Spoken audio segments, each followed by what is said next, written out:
Hey everybody, Brad Linder back at you again with another daily sketch card episode.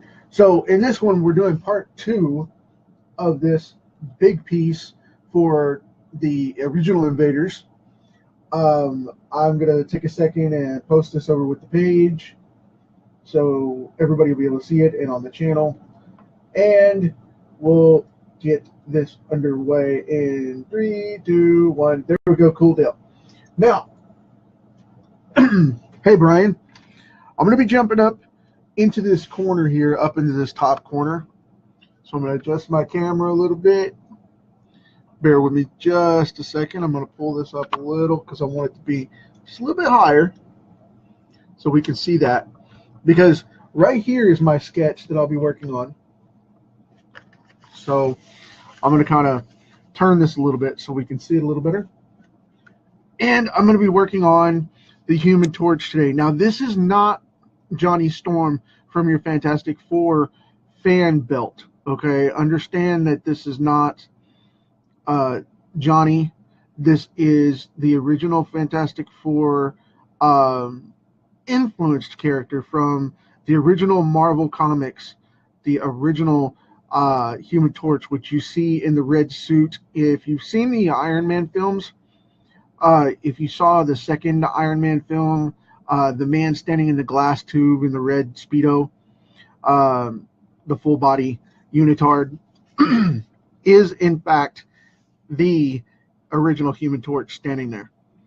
They have him under glass, and they were going to bring him into the Marvel Universe that way, and they were going to have Tony Stark's dad be the one, Howard Stark, be the one that created the Human Torch for the movie universe and have him come in as part of that. And they were going to use the new Fantastic Four, believe it or not. They were talking about having the Amazing Spider-Man version and excuse me, of course, Ghost Rider and the Hulk, which they already owned, and then it would be the Human Torch, the android version. But then they decided to bring in the Vision for the Avengers and scrap that idea. So, you know, I had heard the rumors about it for years on end, and I thought it was phenomenal that they were going to do that. But then they chickened out on it and went this route. But I'm okay with that too. It came out really clean, really clear, and it's gotten to where they got back to owning the property now, so we don't even have to worry about that anymore. Now, understand, this character will be very loosely outlined, and he will not have a humanoid face. He has the classic lines, and it's a silhouette more than anything. But we're going to knock it out as dynamically as possible with what we have to work with, because I want to make it a little bit better of a vision than just having that, that silhouette and calling it a day. But in turn, I'm still going to keep it legit with the character. Because this dude was not a full-figured character for a long time. And then they made him into more of almost a gas type character rather than true flame. They made him kind of smoky to keep it from competing with the original design for Johnny Storm, which was loosely based off of this design anyway. So, you know, if you go back and look in the Marvel archives, this dude was the first hero of Marvel. And that's when they changed their name from Timely over to Marvel Comics. He was one of the first characters to premiere in that book and in that series and in the Marvel banner. So there you go, a little tidbit of history as well. So, but anyway, I'm kind of early in comparison to what I normally do, late in the evenings because I got into that habit. But I'm trying to get back to doing the show during the day.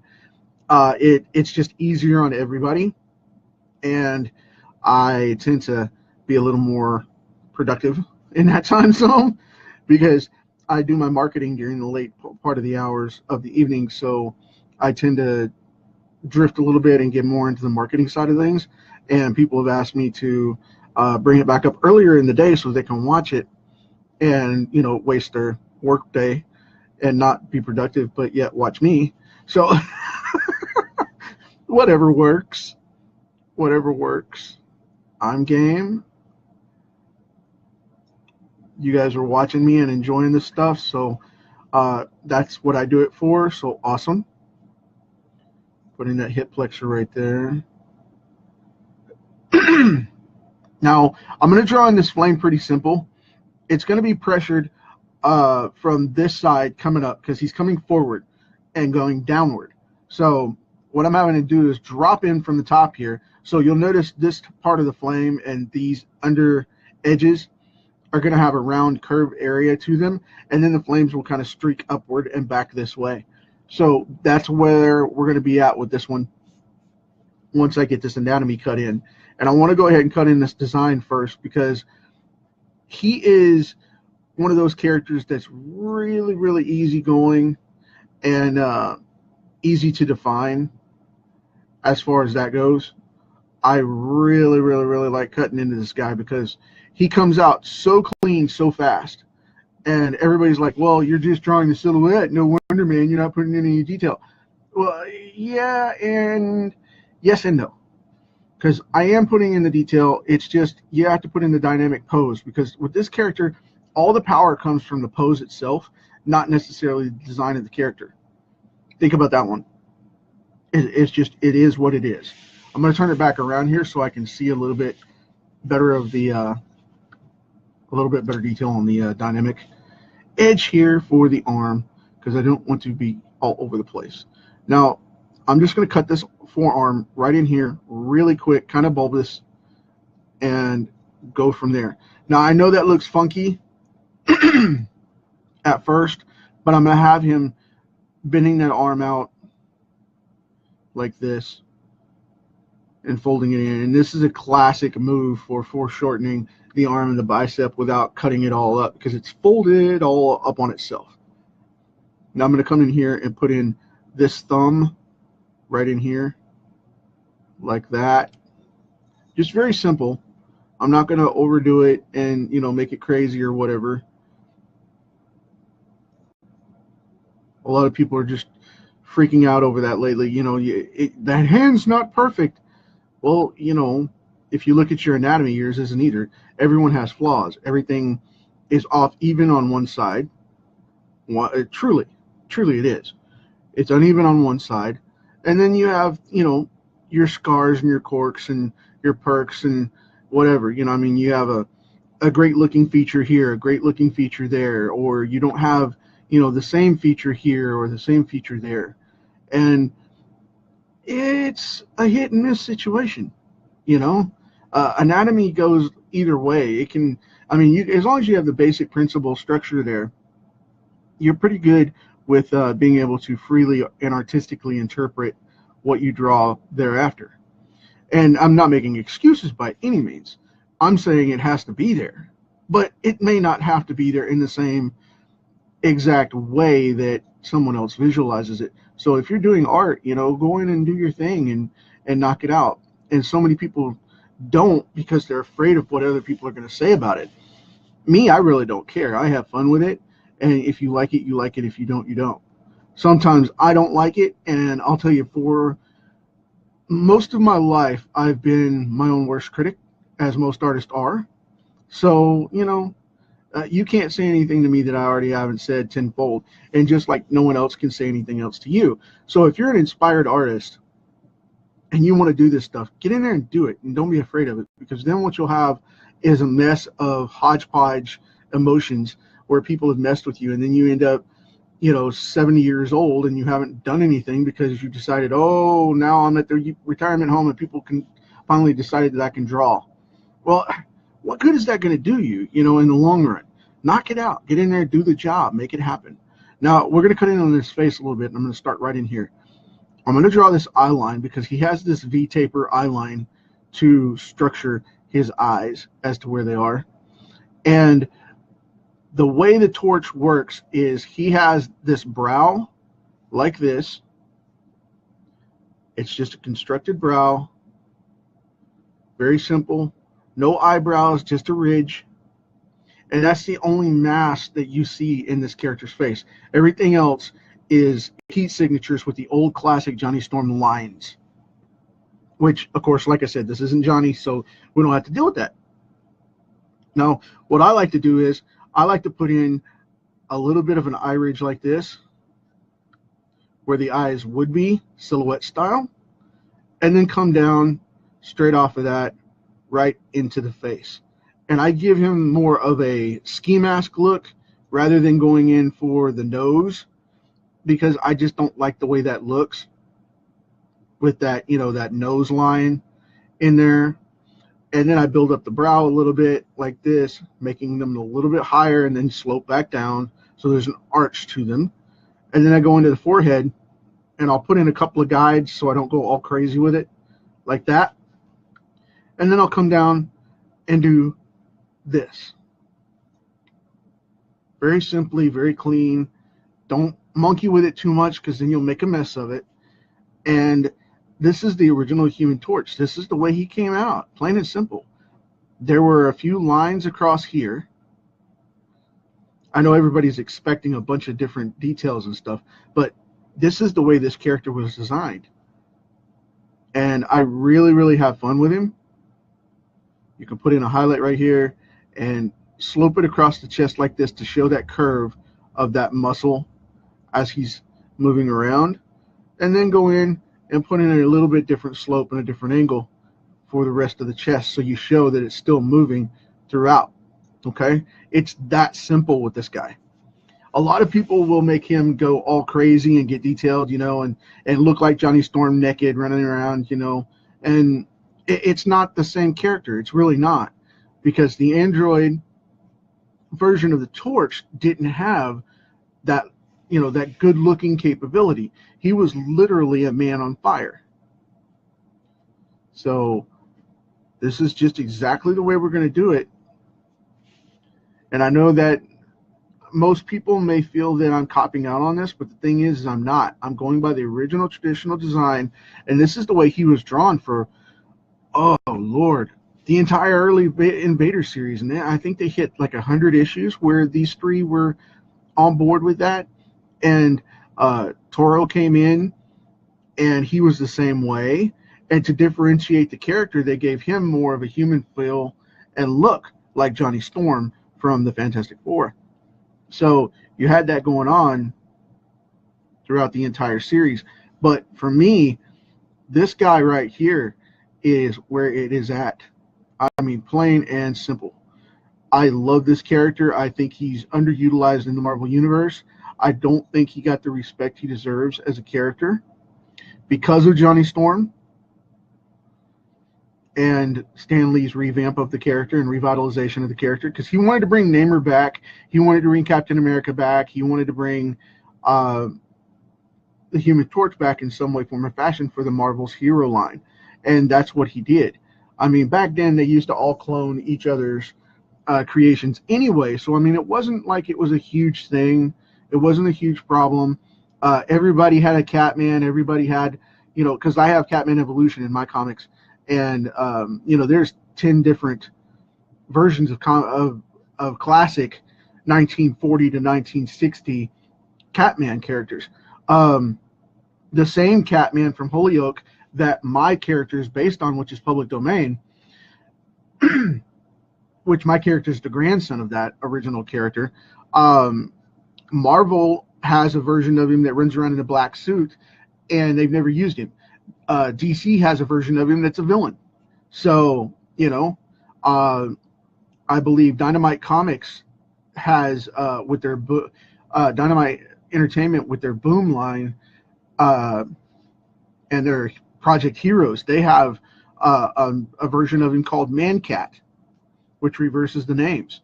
So, you know, it's out there, man. And that's what Jack Kirby said about this character when he brought it back, because he wanted to bring back Captain America. He wanted to bring in the Torch and was okay with it.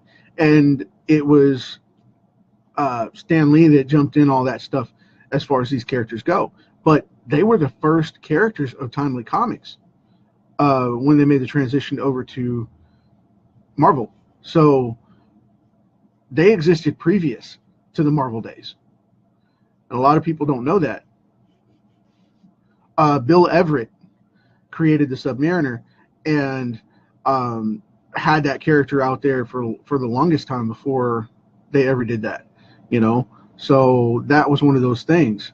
You just had to go with the flow of whatever the publishers wanted to do and make a good story.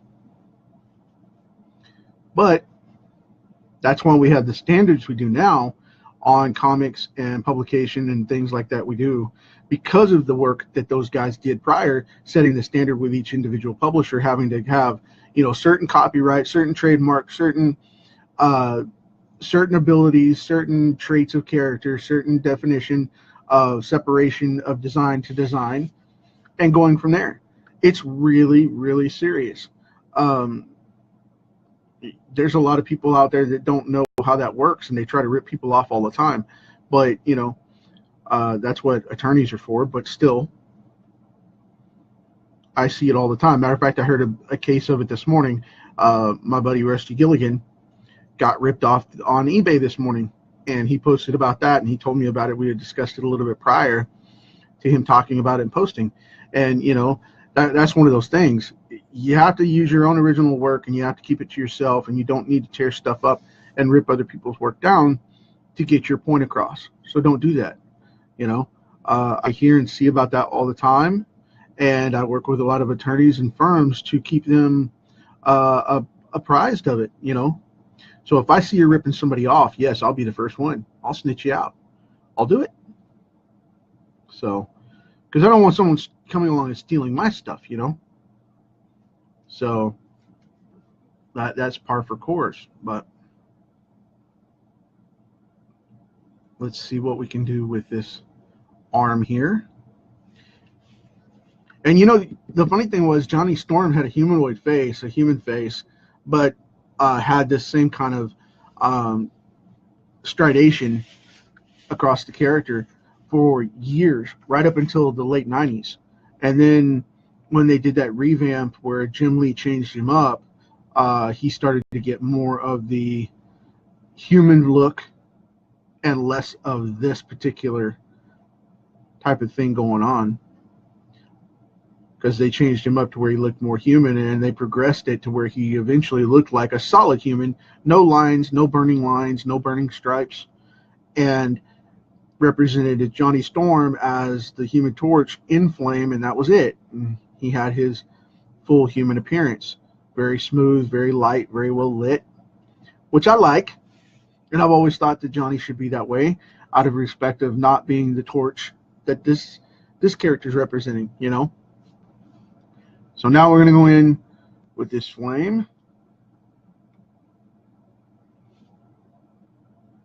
Kind of bellow this up. Keep it clean, very simple here, just outlining this one. And I am going to go with a little bit more modern take on, sorry, crunching on my stuff, trying not to drop it here. I have a throat drop because my allergies is flaring up, but didn't want my throat to get sore. But yeah, I'm going to go with the new, a newer namer type of look and feel. I'm not going to go with the Vulcan looking style. I mean, he'll still have pointed ears, but I'm not going to make him look like Mr. Spock in a Speedo, you know, in a bikini Speedo. I'm not going to do that. I'm going to make him look like, you know, Namor that we know from the book. He'll still be in the green Speedo with the yellow belt and all that. But I'm saying that he's not going to have the traditional blocky head, you know, that Bill Everett and so many other artists had him have back in the day. I just don't like that look. And it, like I said, it looks like Spock trying to swim. It bothers me. Spock from Star Trek, if you don't know the reference, hopefully you do. Otherwise, I'd have to take away your geek card. But it happens. Some people don't like Star Trek. I'm okay with it. I'm more of a Star Wars fan, but I'm okay with Star Trek. I like it, you know, and watch it just as well. However, I haven't watched the new one yet. I don't get it. It doesn't resonate with me, and I haven't put in the effort to watch it yet. Hopefully soon I will, but I don't have a lot of TV time in my life. So, because I'm very busy all the time, and I Netflix a lot in the background, but I don't watch a lot of TV, and I don't want to give up what I do watch. The couple of shows I do watch for watching stuff that I might or might not watch. So, forgive me if you're a fan. That's cool. I'm all for that. Support the show. Be cool with it. But don't force me to watch it, please. So, anyway, just getting that said and out of the way. And we're going to go right around this knee. I was going to go down here and make the trail kind of swoop off of him right here and then go back up, but I just decided to cut the tail and just put it this way and leave it back behind him. So that's the way we're going to go here.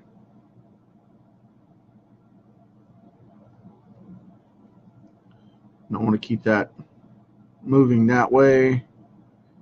Put a couple of flames waving around in here. Just kind of layer that up a little bit. Not much, just tweaking it here and there, putting a couple of internal flames in the waves and ripples of it to kind of make it look like it's, you know, not just one outer wave, but a couple of layers.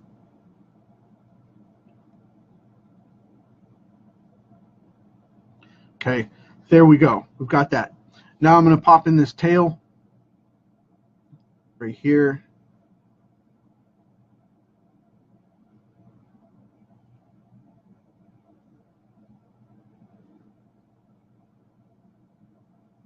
Keeping it very simple, very clean, very traditional.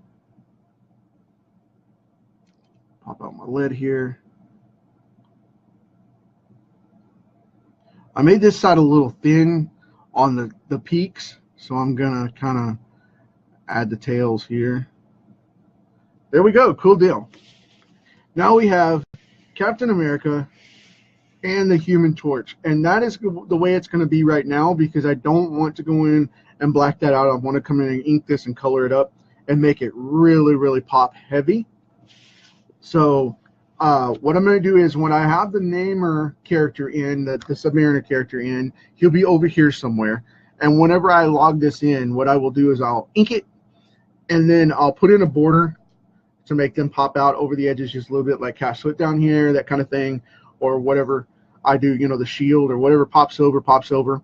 And I'm going to have them coming out at you in a World War II background landscape behind it. So whoever gets this is going to be phenomenal. I was talking with someone about doing a World War II project that they're working on right now for Kickstarter. You may or may know the artist and may know who he is, and if you do, that's fine. But I had mentioned that I was going to offer giving this as a donation, but I haven't had any word back from him, so I don't know if I'm going to do that or not. But if it's up for sale, I'll keep you guys posted, and if it's up for sale, then I'll turn around and let this go, and we'll see what we can do about offering something up for somebody to grab it. But if not, until then, it is up in the air. If you want it beforehand, and I haven't heard back from him yet, if you decide you want this piece as we go along, let me know, and what I'll do is I'll earmark it for you, and once it's finished, you can go ahead and make the purchase if we make an agreement and move forward and go from there, and I'll ship it out to you. But until then, I'm going to keep working on this bad boy and getting it done, and I'm going to start leaning on this other design for tomorrow. So I hope you guys are digging this. Like I said, it's really going to be cool. Let me check with everybody right now and see what's going on and say hi real quick. Jackie's got something going on. I really don't know much about superheroes, but I enjoy your artwork and how you explain things as you draw in color. Hey, I appreciate that. Always appreciate the learning thing. Comics and digital marketing are what I work in, and these are the two fields that I pretty much mastered along the way, and I'm still learning every day, of course. I so appreciate that. Thank you for sticking around and checking it out. And we'll go from there. And hopefully you'll keep learning some stuff and picking some stuff up. Maybe you'll learn some different stuff. I'm going to start doing an anatomy class in May once the sketchbook is finished. So if you're interested in actually learning how to draw, you can pick that up and get a good start on it. But again, thanks for sticking around. So with that said, I'm going to leave it as always. You guys know how this works. We have this rock for a limited amount of time, and it's a great party. But we got to prep it for the next generation. So do your part. Talk to you tomorrow.